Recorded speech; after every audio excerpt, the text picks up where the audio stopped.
विराम चिन्ह। बच्चों, निम्नलिखित वाक्यों को ध्यान से पढ़िए।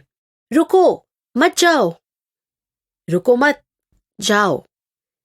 पहले वाक्य में रुकने के लिए कहा गया है, दूसरे वाक्य में जाने के लिए कहा गया है। बच्चों, आपको पता है विराम चिन्हों के गलत प्रयोग के कारण कभी कभी उनके अर्थ भी बदल जाते हैं। किसी भी वाक्य उसके आशय को स्पष्ट करने के लिए और वाक्य में योग्य स्थान पर रुकने के लिए जिन चिन्हों का प्रयोग किया जाता है उन्हें विराम चिन्ह कहते हैं। हिंदी भाषा में निम्नलिखित विराम चिन्हों का प्रयोग किया गया है। 1. पूर्ण विराम, 2. अर्धविराम, 3. अल्प विराम, 4. प्रश्नवाचक चिन्ह, 5. अवतरण चिन्ह, 6. विस्मयादि बोधक चिन्ह, 7. योजक चिन्ह, 8. कोष्ठक चिन्ह, 9. विवरणात्मक चिन्ह, 10. एक हरा अवतरण चिन्ह। बच्चों, अभी हम इन चिन्हों की अधिक जानकारी लेते हैं। 1. पूर्ण विराम। वाक्यों में वाक्य की समाप्ति पर जो चिन्ह प्रयोग किया जाता है उसे पूर्ण विराम चिन्ह कहते हैं। जैसे मेरा नाम प्रिया है, मेरी दादी रोज सुबह मंदिर जाती है। 2. अर्धविराम। पूर्ण विराम की अपेक्षा कम अवधि के लिए रुकने पर प्रयोग में लाए जाने वाले चिन्ह को अर्धविराम चिन्ह कहते हैं। जैसे वह पढ़ने में अच्छा है, खेलने में कुशल है। 3. अल्प विराम। जब अर्धविराम की तुलना में कम समय के लिए रुकना हो तो इसका प्रयोग किया जाता है। जैसे तिरंगे में केसरिया, सफेद और हरा ये 3 रंग होते हैं। 4. प्रश्नवाचक चिन्ह।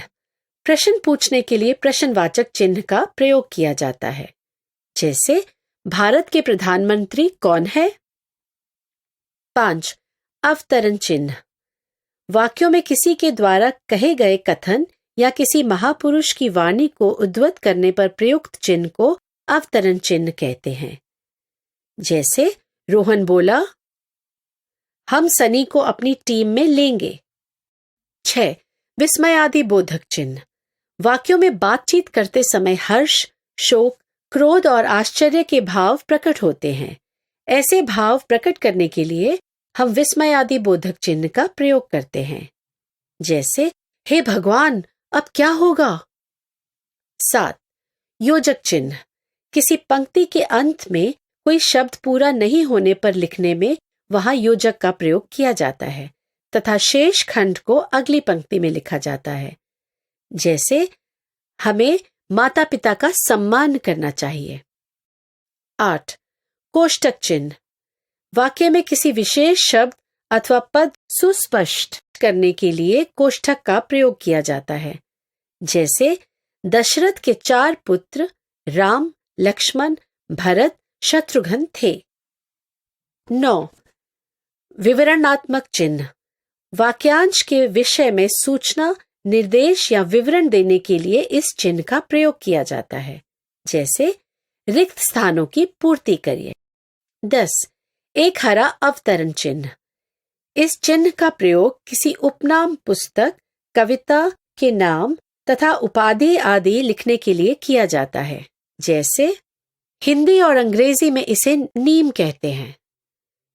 इस प्रकार आज हमने विराम चिन्हों के बारे में जाना।